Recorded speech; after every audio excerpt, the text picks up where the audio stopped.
thoughts just popped into my head, and I wanted to record it before I forgot. It's I find it generally helpful to articulate your experiences, and the words that you use to craft the message about the experience, the story, the narrative. It often help you to make sense of it. And so I've just come up with a new way of framing the situation I was in with the ex. And it goes like this. It's that I was trapped for years in an abusive relationship. But the trap wasn't physical. I wasn't locked in. I wasn't prevented from leaving. If I'd wanted to walk out the door, I probably could have. She probably wouldn't have stopped me. Maybe she would have, I don't know. I never ran that experiment. I never even tried. And that's kind of the point, is that the prison I was trapped in wasn't one of bars, wasn't one of walls, electric fences, or even of coercion, necessarily. The prison was here.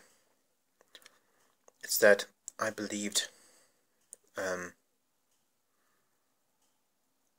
that I should be there. I wanted to be in it. It was a prison of my own making, of my own choosing, of my own desire. And that's what makes it so difficult to deal with. Because who do I blame for that? I mean, I can certainly blame her for the way she treated me. But who do I blame for me not just leaving? I don't think I can blame her for that. I want to, but I don't think that's fair. At least not entirely. I mean, there were certainly times where I'd considered sort of giving up on it and walking out, and she talked me out of it. But even on those occasions, I was never really all that serious about it. I wanted to be convinced. I wanted to stay.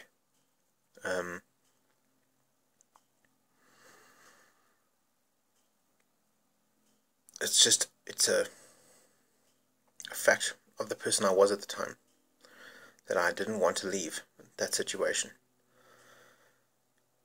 So do I blame myself for that? Maybe. Sure, in part.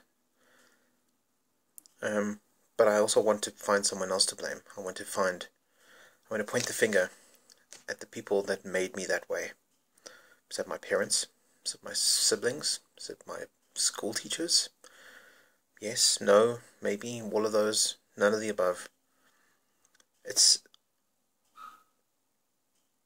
difficult to identify the enemy there. There's one enemy, sure, and that's her, that's the ex. Because she was the one who did those things to me. But there was no one holding me down. There was no one keeping me there. A lot of the time, there wasn't even anyone holding me in the room when she pulled a knife on me, when she belittled me for years, daily, when she made me feel worthless. And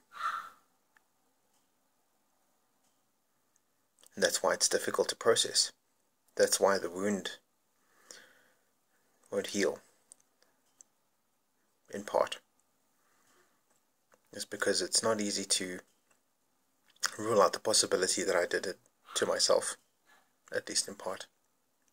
And I know it sounds like I'm blaming the victim, but I kind of am, at least to some extent. I'm a causal agent in the world. I get to choose the things that I do, and for those years, I chose to stay. And that's rough. That's hard.